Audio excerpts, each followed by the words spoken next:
The best bit of advice, and it's difficult in a smaller community, I admit, the best bit of advice I can give is to separate the emotion from the decision if you possibly can.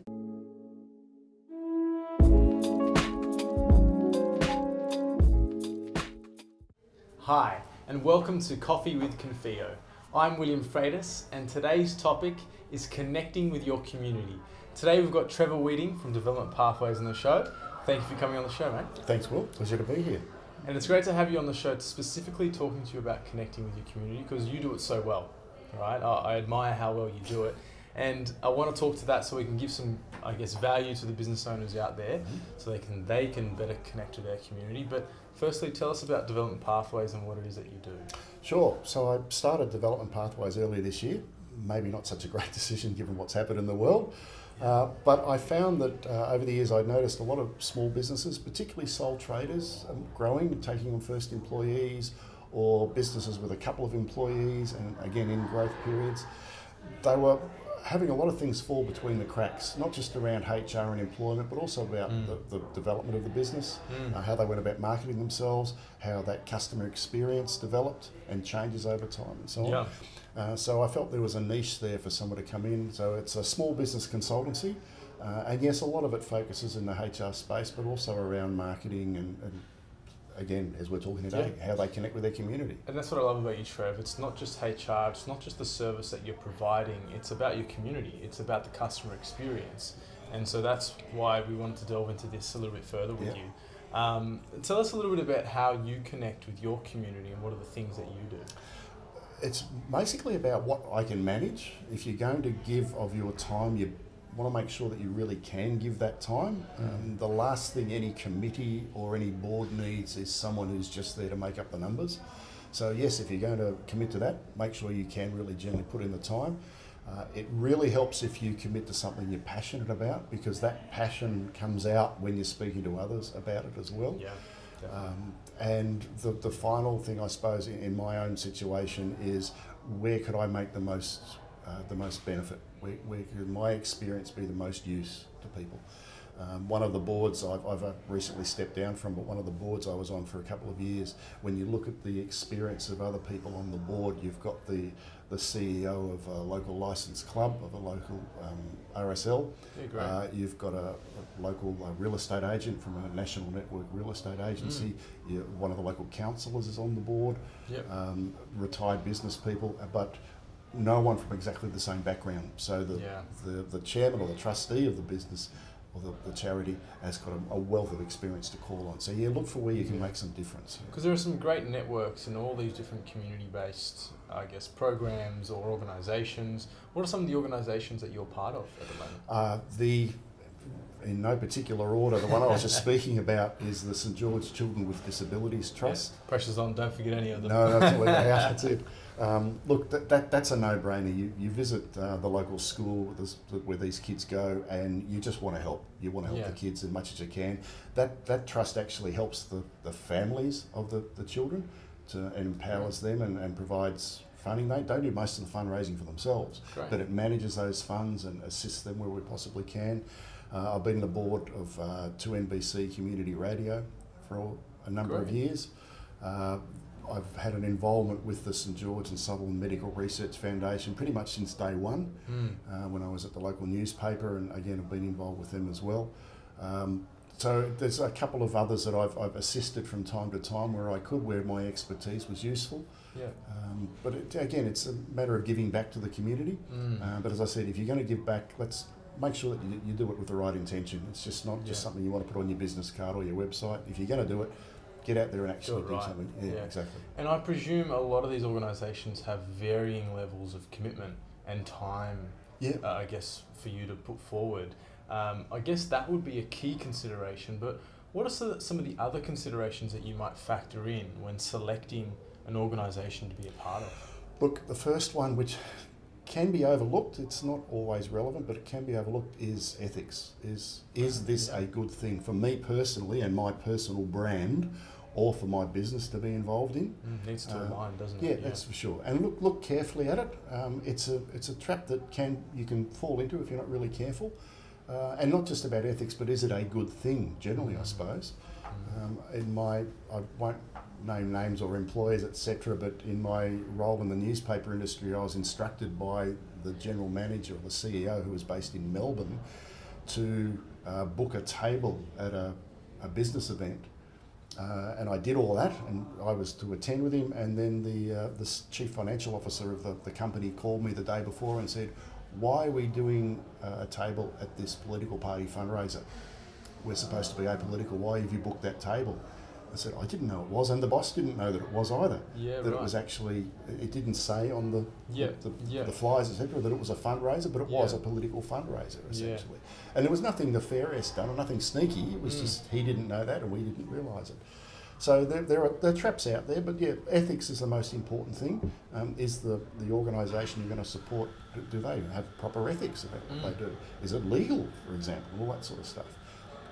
And then you then start to look at, as you just asked me then, where can you actually make a difference? And that's going to depend a lot on what your definition of community is. Yeah. Hugh Mackay did a study after September 11. You could probably find it if you Googled it out there.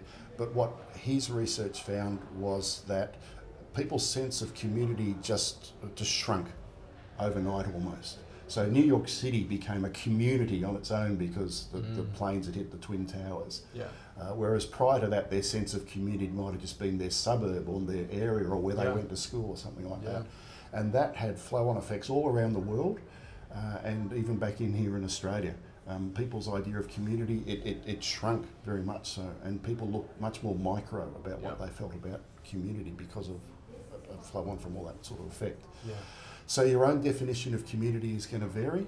If you're a larger business, your community might be the whole of New South Wales or the whole of Australia even, depending on where your customer base is. That's so important, because we see so many businesses who set out as being the local specialists. So their community is that local suburb or area, but it might be a different sort of business, and it might be a global business or a wider ranged business where you have a greater, I guess, spectrum or breadth of your community. That's a great point. And your footprint, well, the cafe downstairs that made us these coffees, their community, their footprint is probably 2 or 3 streets in any direction from where they're located. Definitely. From a business point of view, a business like yours with Confio, it's a much wider. Yeah. Well, space. to use the guys downstairs as an example, Planted and Co. We're gonna definitely give them a plug. Good coffee, but they're plant based, so their community is also anyone outside of this region who is plant based. It's that similar commonality. It's that ethics that you mentioned earlier. It's the community that's broader than just the immediate 2 or 3 streets. Yeah, sure. Definitely. So look, where can you make a difference is an important consideration. The other area where a lot of small businesses will get involved in something in their community and not leverage it, not make use of that involvement, I suppose. Right. So they'll do it from the best of intentions. Yeah. And I've seen it where businesses have supported a local sporting club, for example, Yeah. and they've got a sign on the fence and they've never been to a game Yeah. to see. We see that all the time, rugby clubs or football clubs, soccer clubs, whatever it might be. The actual sponsor never makes an effort to go to the game. They just think that there's some benefit in having the name there, and they don't bother attending. And look, again, I've seen it well where a youth theatre where you're doing the right thing and supporting something like that in your community, and that's fantastic that you've done that. Yeah. Most of the sponsors will be given tickets to the performances. Go along. Yeah.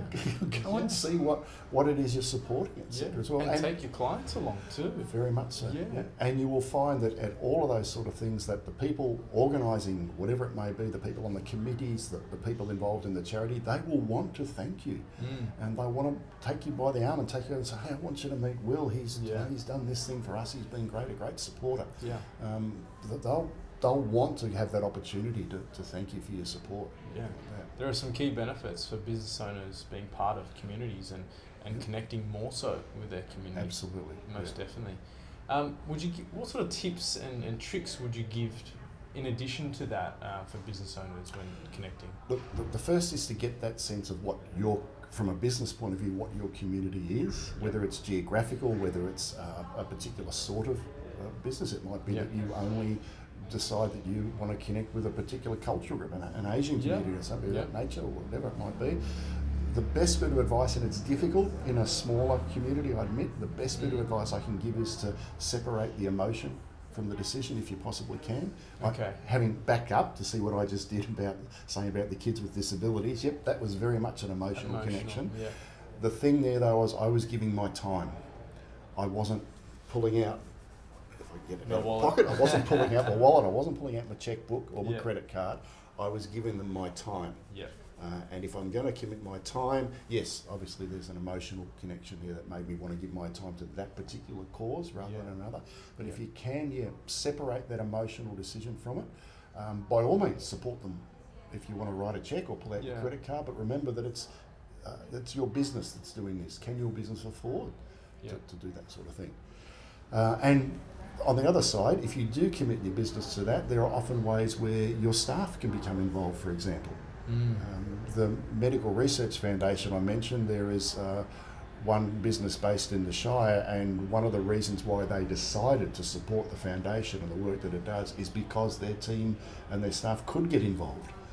And they chose that because when they took a vox pop of the staff members, and there's, I don't know, about 20 or something staff in the office, they said, okay, we want to support something in the community, what should we support? And they had 20 different things.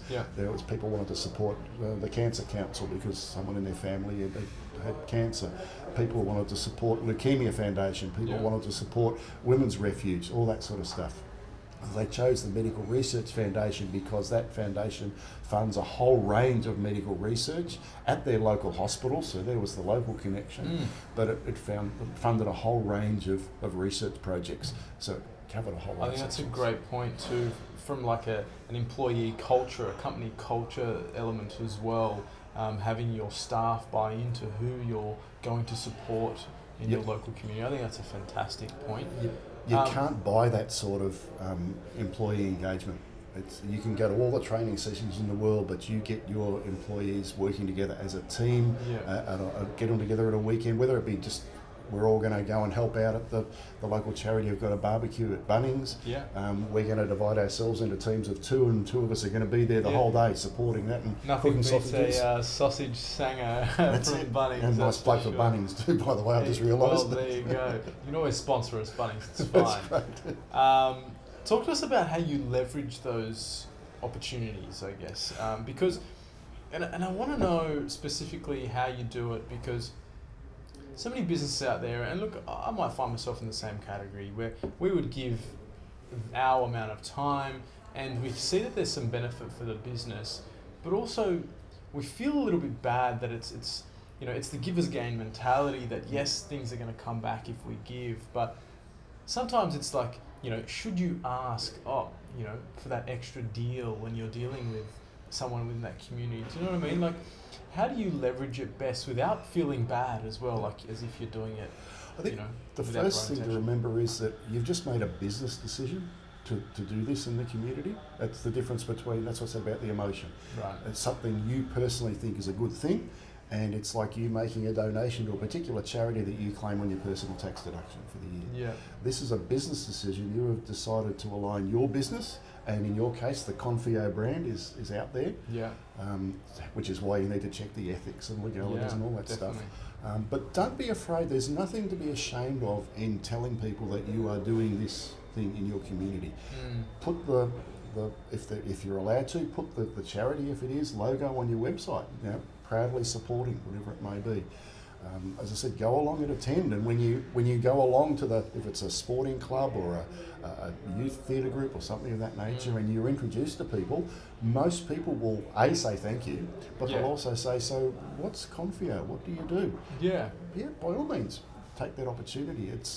It's disappointing, I think, when I see businesses not make the most of all of that. Particularly, they've put not just finances, but they've put the effort in, which is why maybe getting your team involved is the better idea than writing a loan. Look, guys, I'm really sorry, things are a bit tight at the moment. I can't give you $1,000 for that level of support. I can give you $200 here, but when you have an event or activity, we'll bring along our team and help you out on the day. Yeah, and make that a team building exercise where you're going to go out and do a working bee, whatever it For sure. might be. We'll help you set up, we'll help you bump out at the end, whatever it may be. We'll help you clean up the hall afterwards. How can we support you in other ways that's non-financial? Awesome. Yeah, perfect. Well, gives us such a great insight as to how you, I guess, connect with your community and how business owners can connect better with their community without feeling bad about it too, feeling great about providing value to the community, and it helps your business as well. It helps grow your business as well. So I think that's fantastic. And as we said, in so many ways, it's not just about your business name getting out there. You've got that employee engagement benefit. Yeah. Sort of stuff. Yeah. Perfect. Well, Trevor, thank you so much for giving us a little bit of your insight and your words of wisdom around how to connect with your community, and I hope plenty of you have taken some benefit out of that. Trevor, we can't let you leave the show without the Confio confession, as you know. Yes. So tell us something that we don't know about you. Well, it's also going to show my age, I guess, as well. So anybody watching who's under 50 is probably going to go, what the? But I was an extra in, I think, 4 episodes of Bellbird. I was a member of the Bellbird Brass Band. So if you could find it, Google it. Maybe it's there. I haven't looked, actually. I should go and look. There might be a YouTube collection of Bellbird episodes. Bellbird Brass Band? The Bellbird Brass Band. So Bellbird was on the ABC through the 1960s and I think certainly into the 70s. Yeah. It was much must-watch programming. Each episode only went for about 10 minutes every night around 6 p.m. But it was as big in its day as Neighbours or Home and Away is today on a smaller scale. Okay, so you were famous. Yeah, well, no, really. But so it was fun. They had their own little brass band. We actually went off in the recording studios and actually played and recorded. And you play an instrument as well? I used to, yeah. I used to play, most people would know it as a tuba. In a brass band, they call it a bass. Yeah. And it's sort of the instrument that who's the biggest sucker in the place we can get, because there's no glamour in it whatsoever. Nothing. If I could have my time again, I'd have learnt to play a guitar or a piano or something. Nice. Instead of a tuba. But there we go. I think that's 2 Confio confessions. Yes, you've got play a musical instrument and you're in the show. Well, thank you again, Trevor. It was a pleasure having you on the show. And guys, I hope you found that extremely of value. How to connect better with your community, because it's super important not to forget why we're in business, and also to impacting our local community, our broader community, whatever that might be. So feel free to reach out to either myself or Trevor directly on any of our socials, whether it's Instagram, Facebook, LinkedIn. We will get those answered in whatever way we can, because we want to give you as much value so that you can take your business to the next level. So feel free to reach out. That's it from us. So thank you for tuning in to Coffee with Confio. Cheers.